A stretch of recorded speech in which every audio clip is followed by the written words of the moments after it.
Good afternoon, brothers and sisters. Reverend James, the deacon, the Korean deacon that usually assists us on the 5 o'clock Mass, was ordained yesterday. So he is no longer Reverend James, but Father James. He will be coming and joining us maybe next Sunday for his Thanksgiving Mass. Our deacon for today is Reverend Dr. Morgan. He is the Dean of Theology Department of University of St. Joseph, and he will be with us because he is a permanent deacon. He will not be ordained a priest. Brothers and sisters, if you remember last Sunday's Gospel, maybe you still recall that they were competing. The disciples, the apostles were competing to each other. They were asking, who is the greatest among us? This brings us to our gospel today when John reminds Jesus there are other people who are also doing good and they are doing what you're doing. So these disciples believed that they were supposed to be the chosen few and who could draw the power of Jesus to do good and make miracles. And they alone should be at the side of Jesus. And what was the reaction of Jesus to this reminder of these apostles who are monopolizing the presence of Jesus? Jesus is very clear. Do not prevent him. There is no one who perform a mighty deed in my name who can at the same time speak ill of me. For whoever is not against us is for us. This reminds me of my experience in my family. I had a cousin, a boy who on his younger years, he was not only a boy but a bad boy. He was into drugs. And so he was recommended for rehabilitation. Thanks be to God, at that time, the President of the Republic of the Philippines was not yet President Duterte. If he was into drug at that time, he might have been killed already. Now he was rehabilitated. Now inside the rehabilitation center, there was this evangelical pastor, a very good pastor, that he was able to entice everyone to really renew their lives, to discover the grace of God in their lives. So that after 3 years of rehabilitation inside and the preaching of this Protestant pastor, when my cousin returned home, he was fully a changed man. He is no longer into drugs and he discovered Jesus. He got a wife and they were married and they lived happily ever after. And he remained an evangelical follower. He remained in the church. And so the family was asking, because of course, most of us are Catholics. So what happened to him? He should be with us. And considering the change that he has undergone, we say, let him be happy in his church. Because if he is doing good there, if he discovered God in that church, if he discovered the grace of God in the church, then it might be his destiny to be there. In the middle part of our gospel today, Jesus sternly told his disciples, do not try to stop him. No man who performs miracle using my name can be at the same time speak ill of me. Jesus meant that they are one with them in their fight against evil. Especially those who also, maybe the Protestants, even the Muslims. There are Muslims who are really very, very good. Not the fundamentalist Muslims. If they were helping them in advancing the goodness of people, if they were one with them in bringing forth God's kingdom, then they must be doing right. So brothers and sisters, this is the word coming from the very mouth of Jesus, which is the opposite, if we may look deeper, on some other fundamentalist Christians who are called born-again Christians. Maybe you have encountered these people.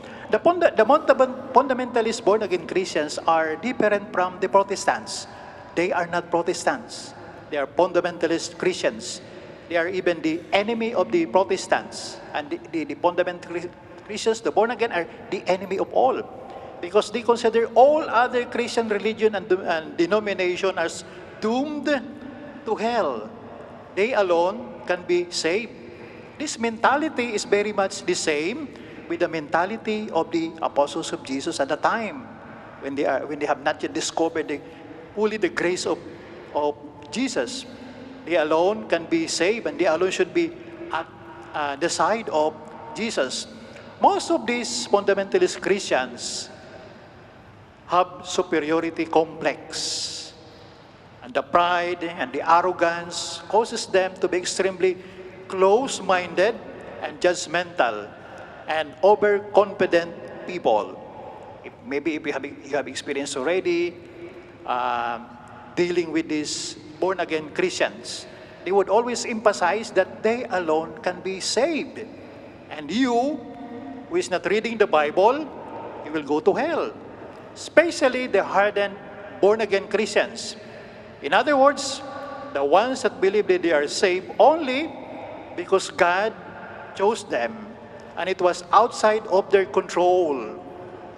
That it will be a problem of God if they would not save them, because whether God like it or not, the born-again Christians will be saved. Look at that mentality. Think about it. They truly believe that God chose them to be saved and live with Him together in heaven for eternity, and all of the rest, including us, are doomed. They obviously have something special that God was looking for. The worst part of this is that you are a complete outcast among them if you let them know you don't believe 100% in everything that they do. What about if these people would are present during the time of Christ? Well, maybe Christ will condemn them, because anybody or any group that are doing good during the time of Jesus, according to Jesus, they are not against us. They are for us. We need to heed what Jesus said to His disciples, especially to us, whom we often think also the mentality of the born again.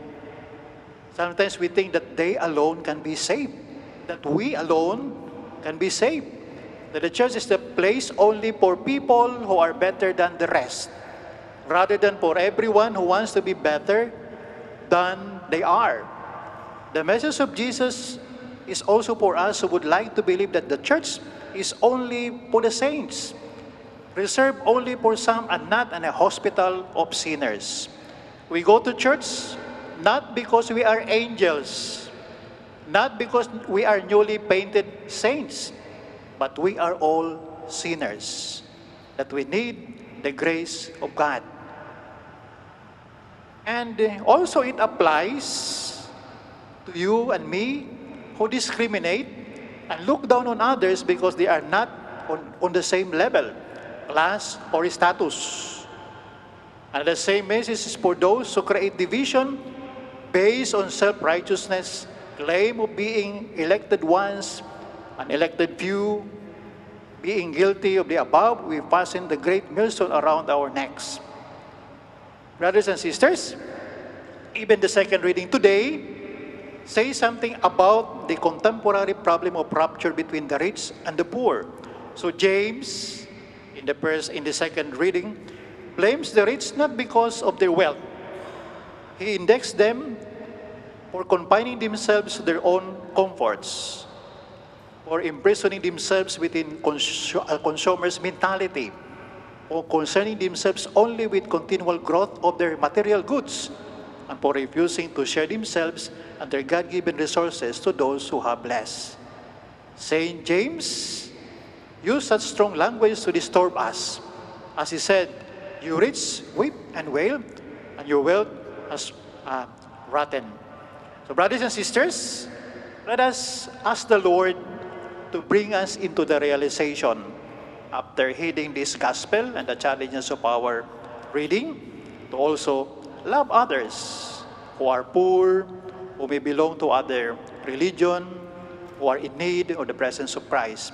And let us pray that the Lord may continue to usher us, to guide us towards that realization that we are all chosen to evangelize, are all chosen to bring the good news to others by the good life that we live.